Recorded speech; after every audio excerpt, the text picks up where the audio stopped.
Sometimes when people talk about the INFJ door slam, it may sound harsh, final, cold, like we just snap one day, cut someone off without warning and vanish, but usually that is not how it happens, and certainly not for me. When I've closed the door on someone, it's never been impulsive. It's been slow, painfully slow. There are months, sometimes years, of internal negotiations, of shrinking, hoping, trying again. There's guilt, there's overthinking, there's that unbearable pressure of staying in something that doesn't fit. And for me, it was often because the alternative was being alone. And the worst part, we don't want to hurt anybody. Maybe you don't want to be the one who walks away. You don't want to feel like the villain, but at some point, that quiet suffering, the shrinking, the pretending, the forcing yourself into a box that never fit, it just becomes too much. I was late to the party on this whole INFJ door slam concept. I hadn't even heard of that term until about a year ago, but when I did, it stopped me in my tracks. I realized I'd been doing it for years without having a name for it, just this quiet pulling away when the screaming within became too loud. And for a long time, I felt guilty about it, like I was abandoning people, and I didn't fully know the why behind it. But understanding that this is part of how INFJs protect themselves, it's really helped me to feel less alone and less broken. INFJs don't stumble into friendships easily. We crave depth, authenticity, connection that feels like home, but life doesn't always give us that. Actually, for me, rarely. So sometimes we just take what we can get, and this is where the chameleon effect begins. We adjust, we shape-shift, we become the version of ourselves that makes others comfortable. We absorb their energy, their expectations, their interests, their needs, and for a while it seems to work. Until it doesn't. Until the quiet dissatisfaction starts creeping in. Until every interaction feels like performance instead of presence. Until the realization settles in, this friendship only works for them, not for me.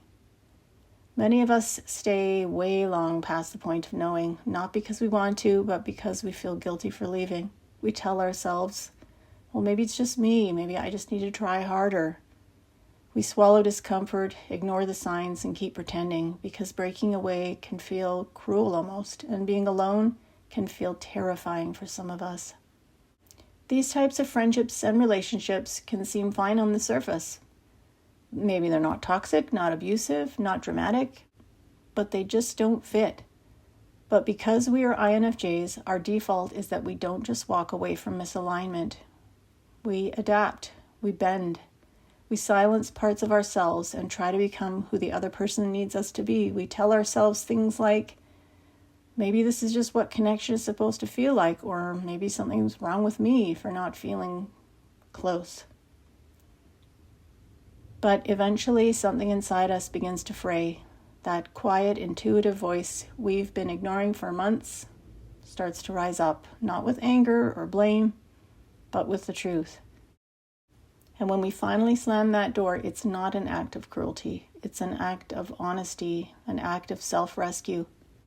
A lot of people will never see it coming because on the outside we seemed fine. We kept showing up, we laughed at the right times, we nodded, listened. But what they didn't see, what we maybe didn't show, was how much effort it took, how much of ourselves we edited out to keep the peace, to make it work, to not feel so alone. And that's the thing a lot of people miss about INFJs. We don't leave because we don't care. We leave because we've cared too much for too long. We'll sit with discomfort. Some of us hold our breath in a mismatched friendship for years, just trying to avoid making someone else feel rejected because we know how that feels. We know what it's like to be too intense, too sensitive, too deep, so sometimes we hide those parts. We choose belonging over truth even when the cost is ourselves, but after a while that choice starts to hollow us out. You start to feel it in your body, that ache in your chest when you're about to meet them, that quiet dread when your phone lights up with their name, not because they've done anything wrong, but because you're tired of pretending. Because every time you say yes to that dynamic, you're saying no to your own soul, and still, Still, we feel guilty for even thinking it. We tell ourselves, well, they haven't hurt me. Why can't I just make this work? But deep down we know it's not about blame, it's about misalignment. And when that misalignment is subtle, quiet, and visible to others, that's when the guilt can hit the hardest. We don't want to hurt anyone, and that's never the goal. If anything, we've stayed because we didn't want to hurt them. Sometimes we tell ourselves that being needed is enough, that surface level connection is better than nothing, that maybe it's selfish to want something deeper. So we hang on, overfunction, shrink. We cancel pieces of ourselves just to keep the relationship afloat. Little by little, we disappear. And for some of us, here's the part that hurts the most. Because they're still happy. The friendship was working for them. They never saw the parts of ourselves we buried to keep it alive. But by the time we finally walk away, we know it's going to confuse them. And we know it's going to feel sudden. Because we were so good at pretending. We didn't want to say anything until it was already too late.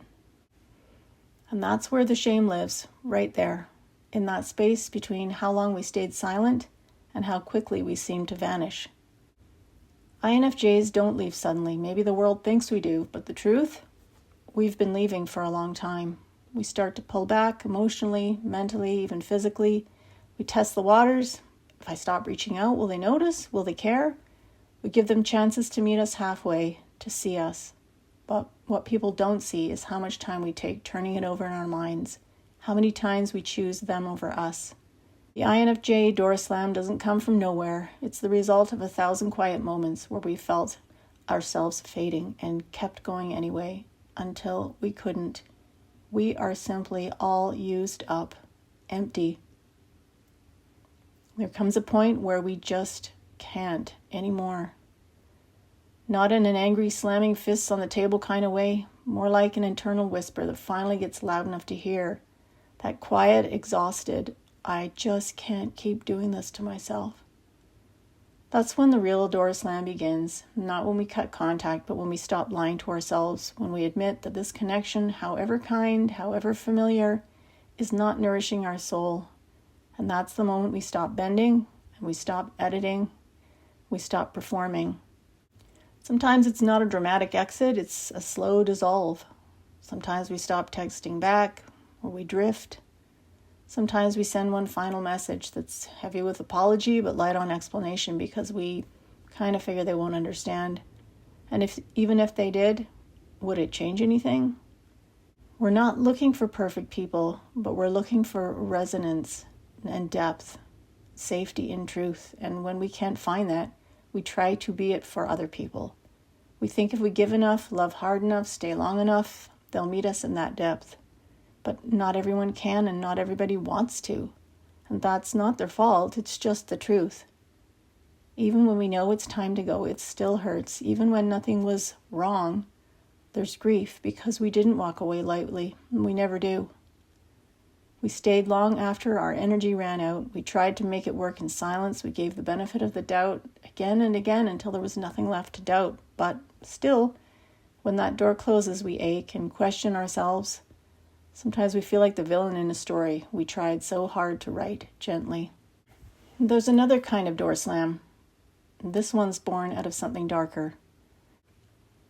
It's the kind that comes after months or years of emotional abuse, of walking on eggshells, of trying to manage someone else's moods, rewrite your own needs, and survive the emotional whiplash of being close to someone who manipulates and drains you. We don't often door slam over one fight. We endure, we try to understand, we over-explain, give the benefit of the doubt, and look for the wounded child under the cruelty, but eventually something breaks. Sometimes it's not dramatic, sometimes it's quiet, just a final moment of clarity when we realize this is abuse. This person is never going to treat me with basic respect, not because they can't, but because they don't want to. And that's when we vanish, not out of revenge, but out of survival.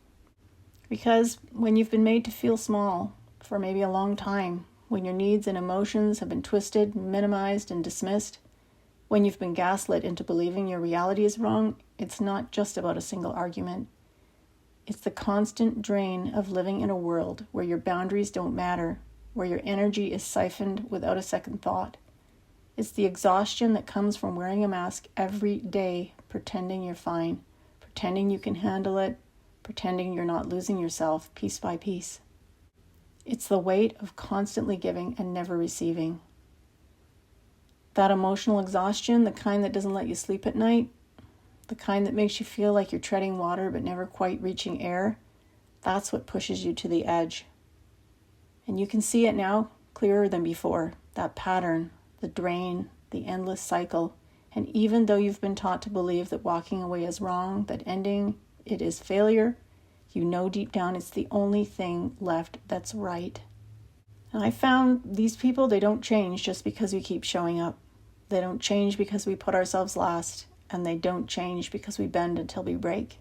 And often, they never change. And yet, we still try. Sometimes we keep them in our lives because we feel obligated, because we've been taught somewhere along the way that being good means sacrificing our peace for the sake of others, that people-pleasing is a form of love, and that being needed is worth the emotional cost. But here's the truth we don't always want to face, that when we've spent so much time trying to rescue someone else, we lose ourselves in the process.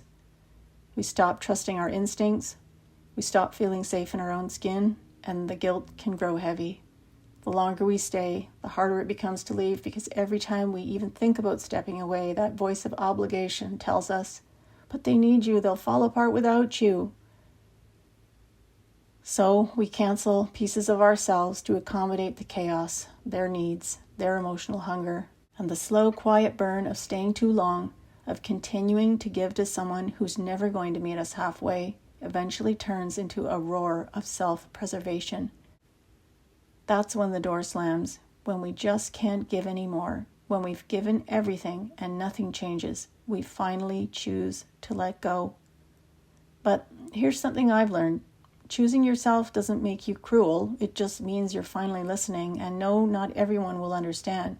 Not everyone will see how long you held on before you let go, but you will know. You'll remember that quiet suffocation, the emotional hunger, the loneliness you felt in the presence of someone who never truly saw you.